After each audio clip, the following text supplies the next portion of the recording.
Welcome to episode 17 of Everything Sports with Aman. I'm your host, Aman Akarni, and I talk about the hottest topics in sports of the course the past week. And today, in this episode, I'm going to talk about the NFL releasing the 2021 to 2022 schedule, Tim Tebow signing with the Jacksonville Jaguars, but not as a quarterback, as a tight end, and fantasy minute, just baseball, because there's anyways a couple of days of the fantasy basketball season. So I'm just doing baseball. Top five greatest shooting guards of all time. I feel like this is going to be less controversial than the last one. I will explain why when we get to the topic. Then the Super League Backlash. It's actually been going on around the past few weeks, and I haven't really talked about it. So in this episode, I'm going to talk about it. So first, we got the NFL schedule release, or in other words, releasing the full season schedule.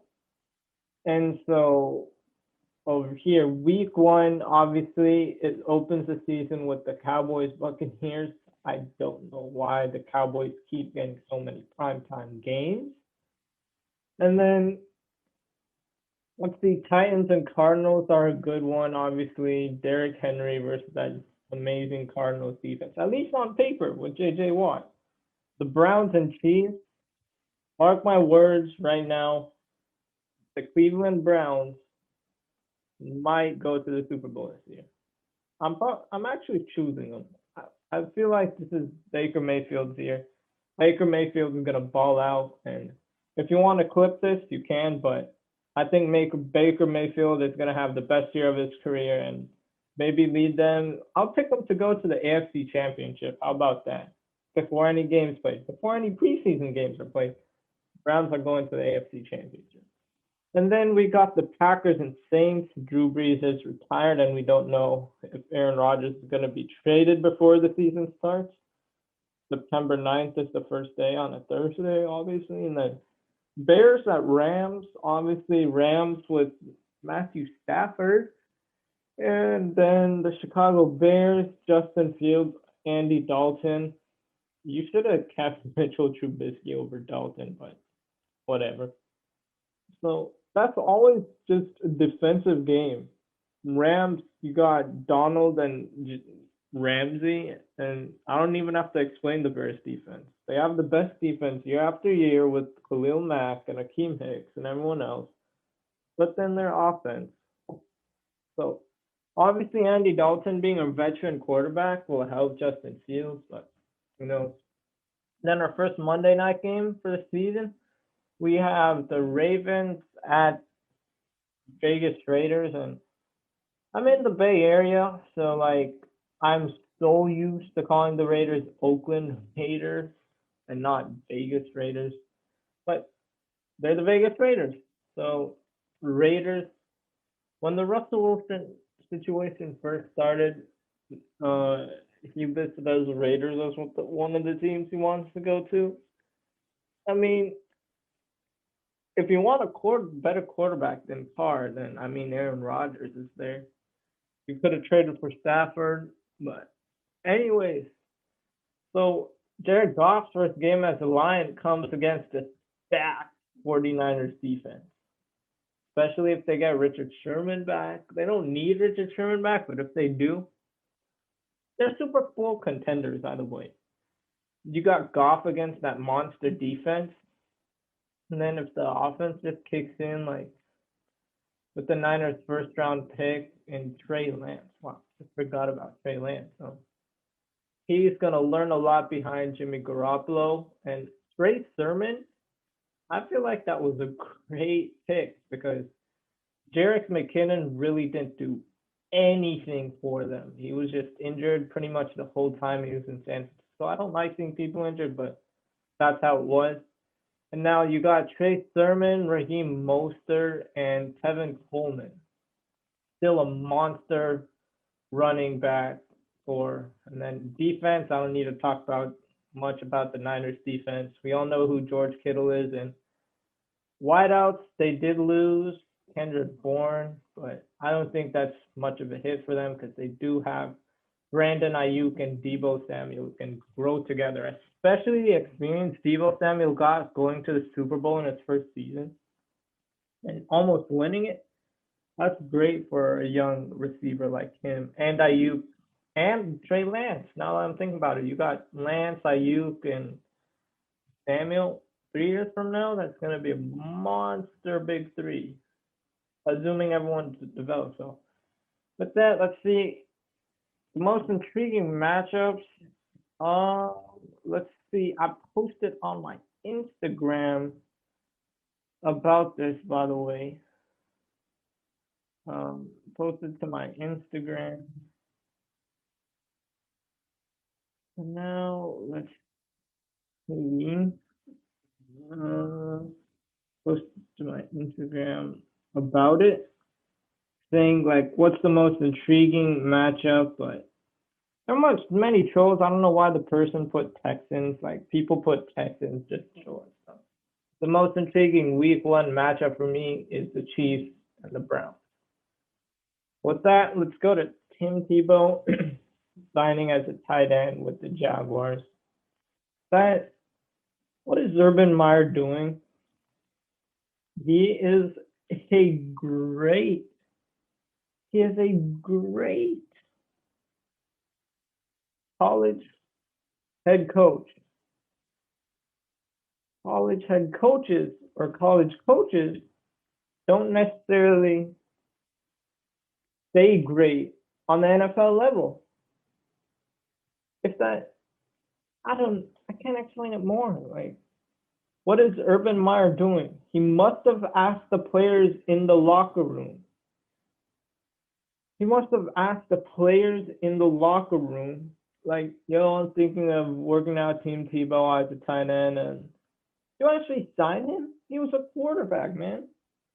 You got guys like Colin Kaepernick. For the longest time, teams needed quarterbacks. And here's Colin Kaepernick. Just no one no one's signing him just because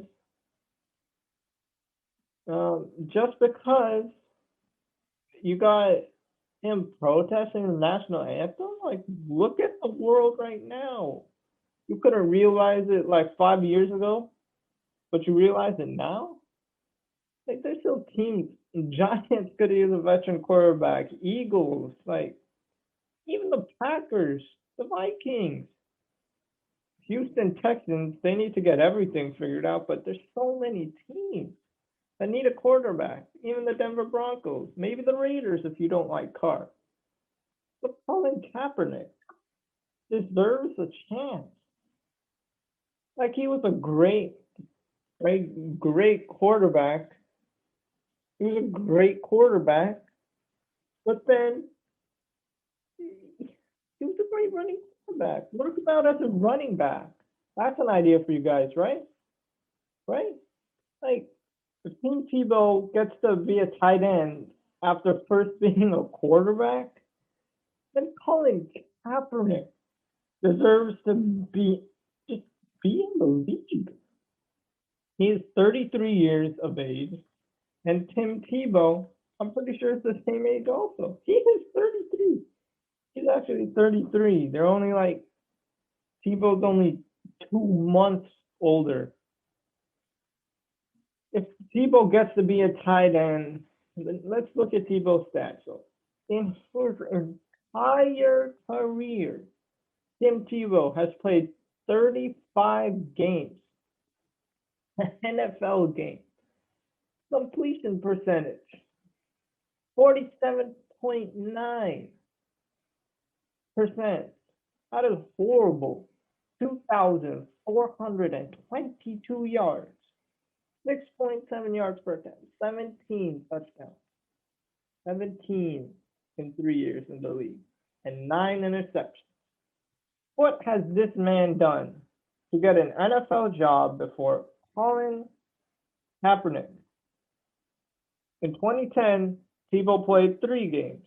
2011, Tebow played 11 games.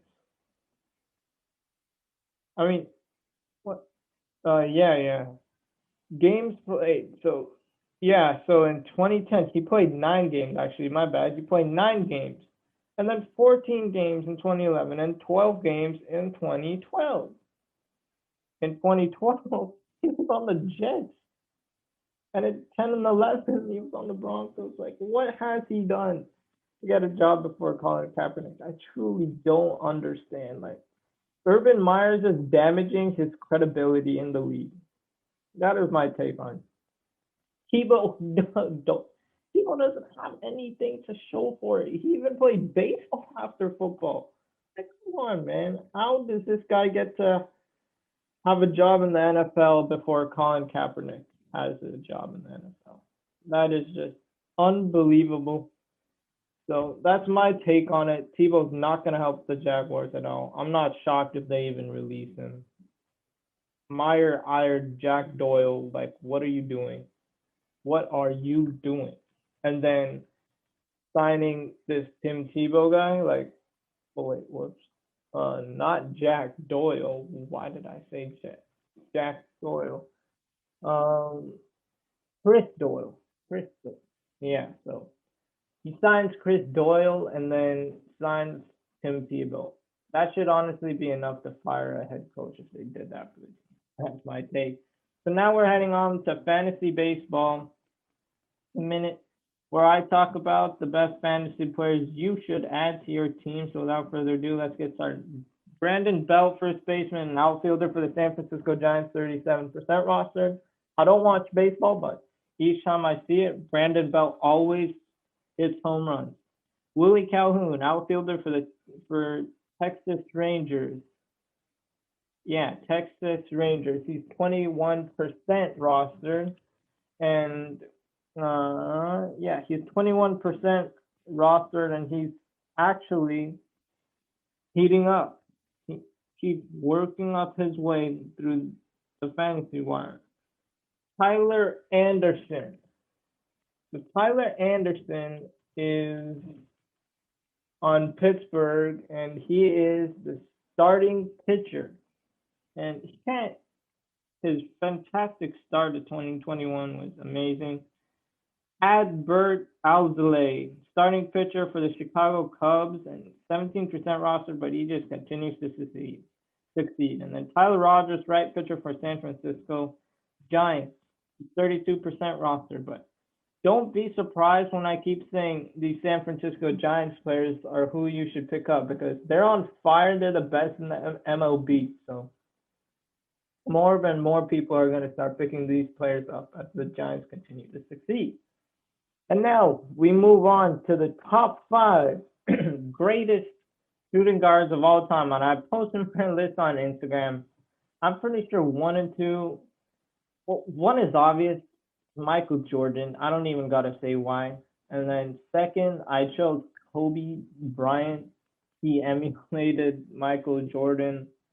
And then Dwayne Wade at number 3. I would understand if you chose Wade at 2 and Kobe at 3, but it just felt right to put Kobe at 3. And then Dwayne Wade, he's one of my favorite shooting guards of all time. I will say that. And then number 4, I went with Allen Iverson. Like, in terms of being an athletic point guard, he paved the way for that. And then Ray Allen at number 5 with the shooting. What's insane? And slightly controversial here. I know it's top 5 greatest shooting guards of all time and top 5. I'm going to say Klay Thompson. I was about to put Klay Thompson over Ray Allen because when he heats up, he's the best player in the NBA. When he heats up, 37 points in a quarter, 60 points in 29 minutes. He is doing this in pretty much 3 quarters, less than 3 quarters. 3 quarters, if you just narrow it in, that's 36 minutes. 50 and 29 minutes. How many players can do that? Usually we're so surprised if at the end of the game, between like 30, 40 minutes, they score 60. But no, in 29 minutes, that's like 2 points a minute. That's insane. But Klay Thompson is 6 because I understand that Ray Allen obviously leads in NBA history and career 3-pointers. Steph will catch that, but those are my top 5 greatest shooting guards of all time. And If you didn't hear Julius Serving, I'm considering him a small forward. Some people say shooting guard, and Larry Bird also is a small forward in my opinion. So people are saying Irving and Bird are shooting guards, but I counted them as small forward. And now we go to the Super League Backlash. So now, if you haven't heard, it's actually a pretty big thing. There's like all the big European clubs wanted to organize the Super League, and this one backfired massively because these massive attempts to launch a Super League by these massive clubs, like for example, Real Madrid, Barcelona, and Juventus, they're actually facing a disciplinary investigation from UEFA. So I don't know why. There was clearly no support for the fans making this decision. And they've lost the respect of their fans. They've ruined it for themselves. It backfired in a major way. I haven't seen this ever. Everyone is just the club and their fans. There's so many issues between them. Why did you risk making another? If you made another league and actually showed fan support, that's then that would have been fine. If these teams showed that this league was for the fans and clearly not for the money, then there would be no backlash at all. How hard is it to incorporate fans into any game that you play? So many players say that they do it for the fans. And it's not the players' fault, I guess it's the owner's fault, but they keep saying it's for the fans. It's for the fans. We like seeing our fans. And then you're just disregarding your fans like this? I don't really get it. And there's so a relationship between the Glazers, or the Glazer family, who are the owners, and uh, they're based in Florida. Joel Glazer and Avram Glazer are listed as the co-chairman, and Brian Glazer, Kevin Glazer, and Darcy Glazer are directors. So now you got protests where fans get into the Manchester United soccer, football, I say soccer ground protest. I don't know how they can repair this issue. Show that you support the fans, and then maybe, or Glazer will have to resign for this protesting to stop. That's my take on it. Thanks for tuning in to episode 17 of Everything Sports with Aman. Tune in next week for episode 18, where I talk about my top 5 greatest most forwards of all time, and see you next week.